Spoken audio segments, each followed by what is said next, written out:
Hello, everybody. This is Tom Eckert here. You're listening to my podcast, Numerology, a GPS for the Soul. This is your place to learn about the true power of numerology and how to use it to bring out the best in yourself, understand your loved ones better, take wise decisions, and prepare for your future. In other words, how to live your life aligned with your true destiny. Take your time to educate yourself and share these podcasts with your friends and family so they too can enjoy the great benefits of numerology. Enjoy!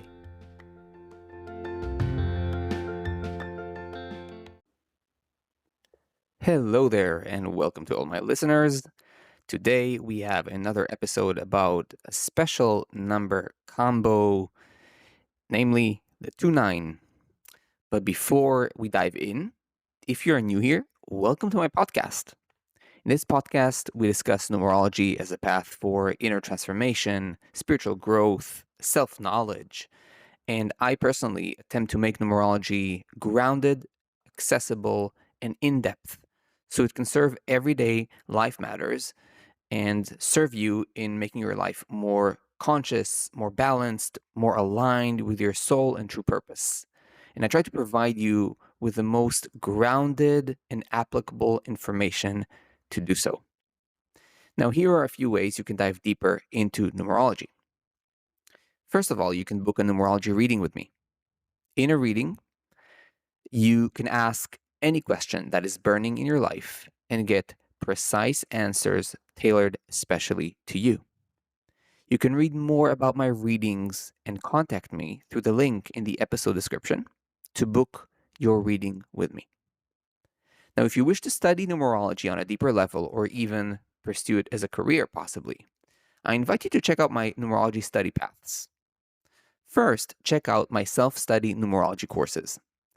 My courses give you the rare opportunity to learn numerology online at your own pace, from your laptop, your mobile device, or your tablet.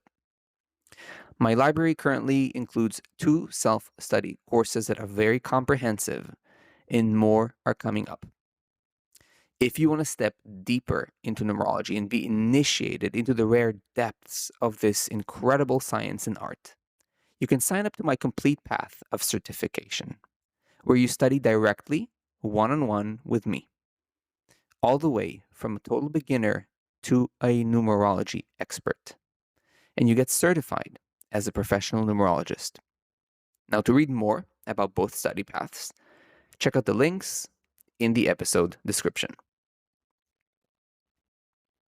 Now, if you've listened to some of my previous episodes or have purchased my number combinations self-study course, you know that every number combination is a fascinating story. Today, as I already mentioned, we will explore the beautiful story of the 2-9 number combo and reveal their particular pure beauty and heart as a personality. If this number combination occupies the Sacred Triad in your numerology chart, namely the life path, expression, and soul urge numbers, it'll play an especially strong role in your life. Some of the things I'll be sharing in this episode have been inspired by the human body numerology, a numerology method that I teach in my in-depth studies to my one-on-one students. And this method has been passed down to me by my beloved and talented numerology teacher, Sharon Ron. The first thing you'll notice about 2-9 people, and when I say 2-9 people, again, just remember I'm referring to people who have 2-9 in their Sacred Triad. The first thing you'll notice about them is how they naturally tend to place their focus outside of themselves.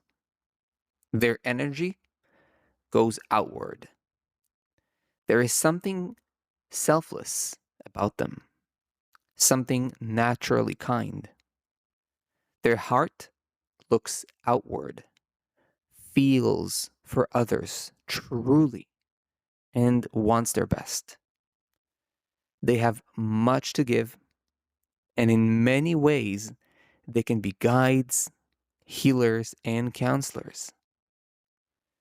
They love being there for others. They love seeing them, understanding them, connecting deeply, and being in service. And when I say they love doing these things, it's not completely accurate because it's just their nature. So, of course, they love it, but it's not an effort. It's just how they move as an energetic force. Now, naturally, with such a strong tendency to not put the focus on oneself, they can sometimes forget to nourish themselves and check what they actually need. This can sometimes become a subtle ego structure that should be noticed as really and released as well, right? We also don't want to become the ones who always serve and make that another image that we are now identified with. So that's something the 2-9 people should also be aware of. When I teach number combinations, I try to find keywords to help my students easily remember the essence of each number combo. In the case of 2-9, two central words are compassion and kindness.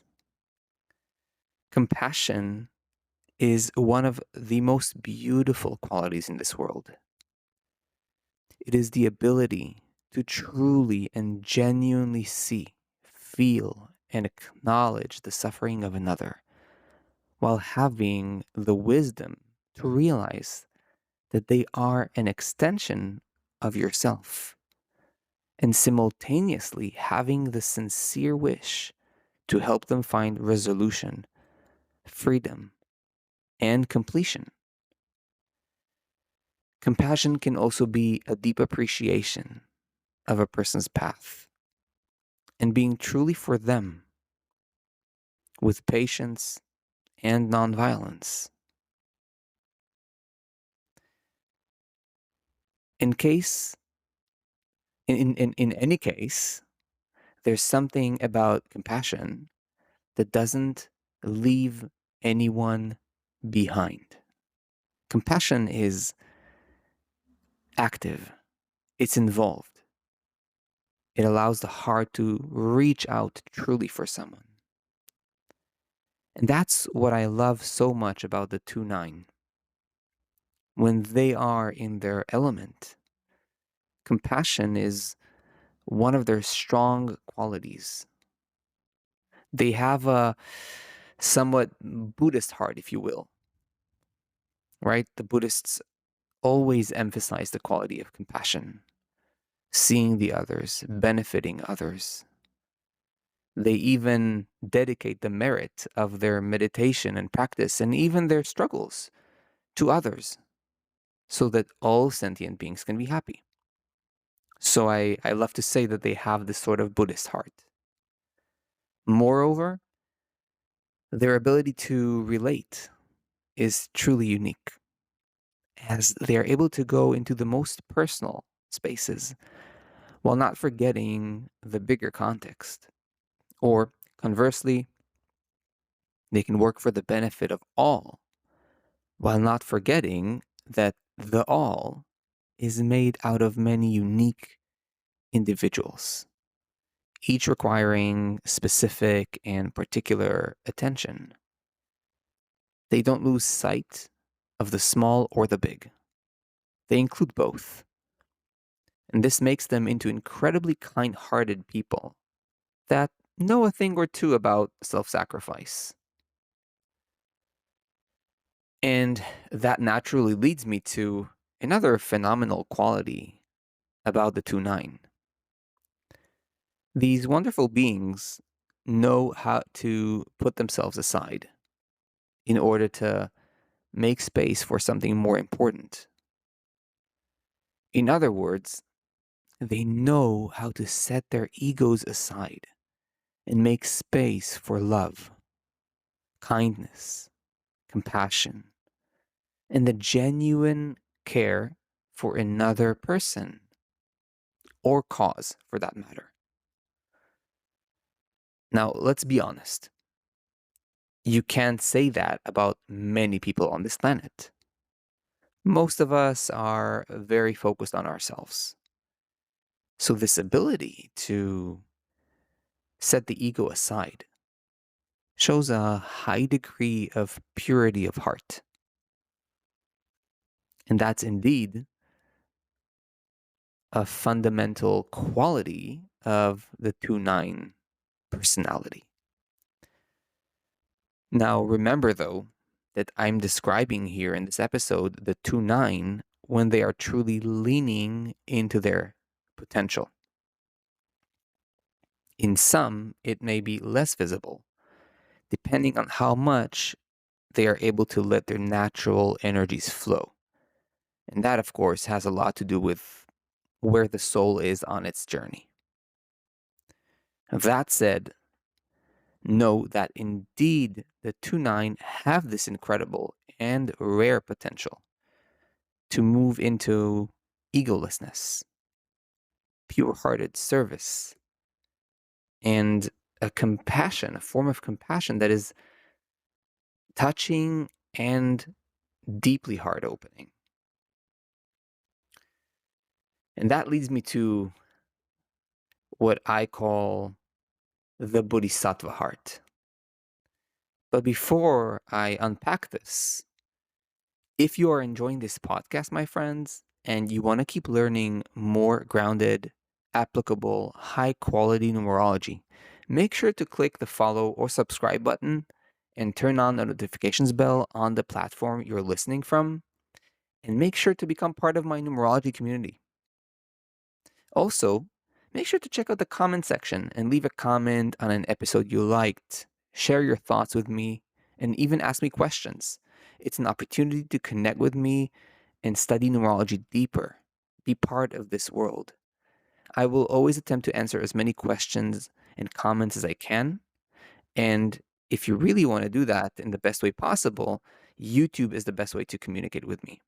But usually Spotify offers that as well. So, moving on to the Bodhisattva heart. What is a Bodhisattva? Now, I mentioned earlier the Buddhist heart and the quality of compassion.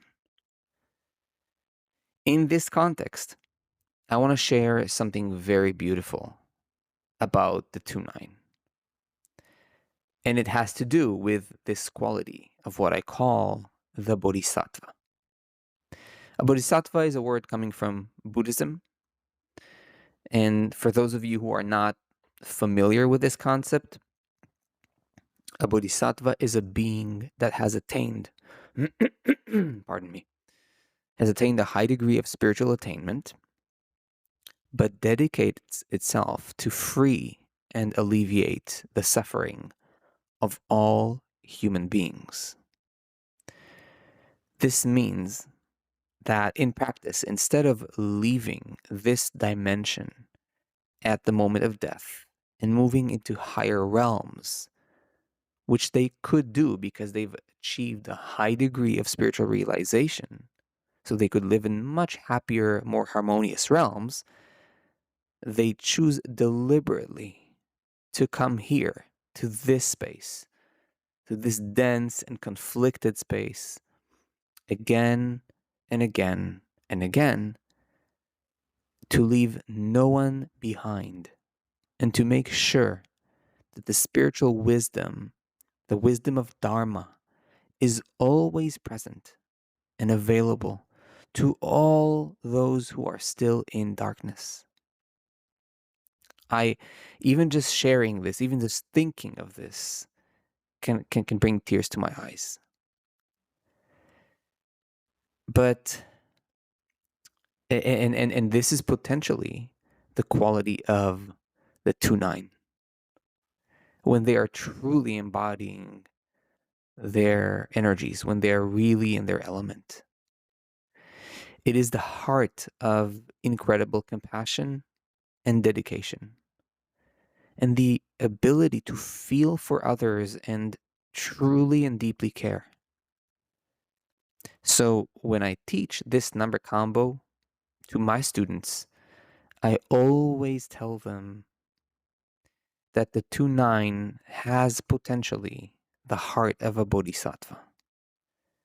And I go and tell them about the whole story, about the Buddha and how they described the moment of his death and how he was welcomed to the gates of heaven with all the greatest angelic, celestial, supreme beings of light that were so proud of him and what we achieved and wanted him to come in. And as he was just about to come in, suddenly something from his heart called him to look back at planet Earth, and he felt this tremendous suffering that still exists there, and all the beings that live there, and his non-separation from them. And he simply turned back to all this tremendous light, the heavenly realm, and all the beings that were standing there, and told them, "No, I will not come in. I will not join you here. I will go back again and again until everyone, all parts of me, right, will come with me here into heaven." How beautiful and how touching is that? This is really the quality of the 2-9 when they're deeply in their element. In many ways, one can say that the path of the 2-9 is that of surrender and self-abandonment. Self-abandonment in the most beautiful way, of course, in the sense of abandoning the small me, quote unquote, right? For the sake of the divine, or for the sake of all sentient beings, or my family and community, etc. I let myself go and allow myself to be given to something greater than myself. After all, the 2-9 are a spiritual combo and can naturally lean into the higher, the divine. Service is natural for them, and they are simply wired to move outside themselves and towards the other. Now, of course, this can also become an imbalance where they abandon themselves also negatively, so to speak, in the sense that they don't know where and when to draw the line where self-nourishment has to take place and helping others has to stop or at least take a break. So they can have a tendency to self-neglect, which they naturally have to watch out for. It might even seem appealing to them to neglect themselves because it seems, very pious and pure in some strange way. And again, in some occasions, it may actually be true and beautiful and sincere, but if it turns into habit, I would recommend balancing this tendency because in the long run, this can hurt them. Lastly, I want to speak about the non-materialistic character of the 2-9. These are people that essentially care, about love, about compassion, about caring for others, about service and wisdom. Even though that, you know, mm, even though they may have the power to reach great things in life in terms of material success, it's not where their focus and heart lies. Their character doesn't speak the language of material success. This is not the value against which they measure success at all when they are in their element, of course. These are people of love, of essence, of service. They are people of heart. And that's what moves and motivates them throughout their life, in their relationships and in their choices. Now remember that most people are not only 2-9, except in some rare cases where all the core numbers are 2-9 somehow. Most of us who have the 2-9 in our chart have also other numbers that may pull us in different directions. In a sense, like we'll not see this, everything I described here so purely expressed. But if 2-9 is in your sacred triad, as I've already mentioned earlier, life path, expression, and or solar numbers, do know that all these qualities are a very central part of your path, or at least supposed to be if they weren't activated or aren't activated yet. And also remember that the numbers do not describe the soul. That's why we can't know through the numbers whether a soul is old or young. We can't really see where the soul stands on the journey. This is something we have to see as we speak to a person. Numerology shows us the energetic, environmental, and physical conditions a soul is going to embody, but we cannot see the soul itself. That's hidden from us. And souls of different levels of maturity will embody the 2-9 on varying degrees. So even though I've given here a picture of some, we can say a more archetypal character of the 2-9, it's only so that you can get in touch with the essential qualities and the essential potential of the 2-9. In the end of the day, it will show up in your life in a very natural and organic way, and not always in these bombastic descriptions. Nevertheless, the core qualities that I've described here will be the fabric that makes up your experience if you are sensitive and attentive to what's actually going on inside of you.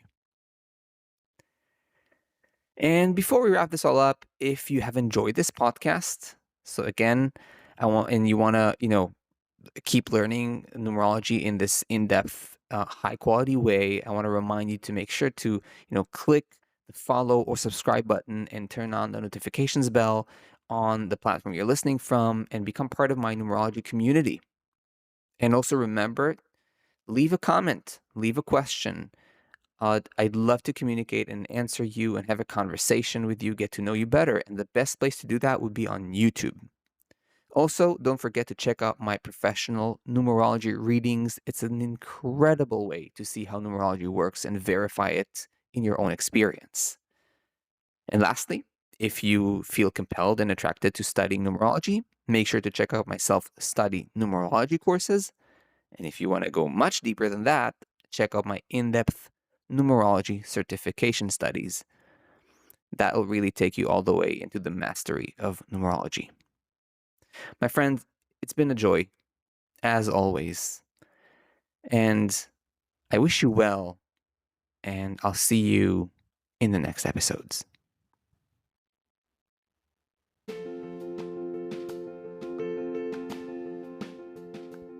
I hope you enjoyed this podcast. If you did, and you want to go deeper into numerology, check out my website, tom-eckert.com.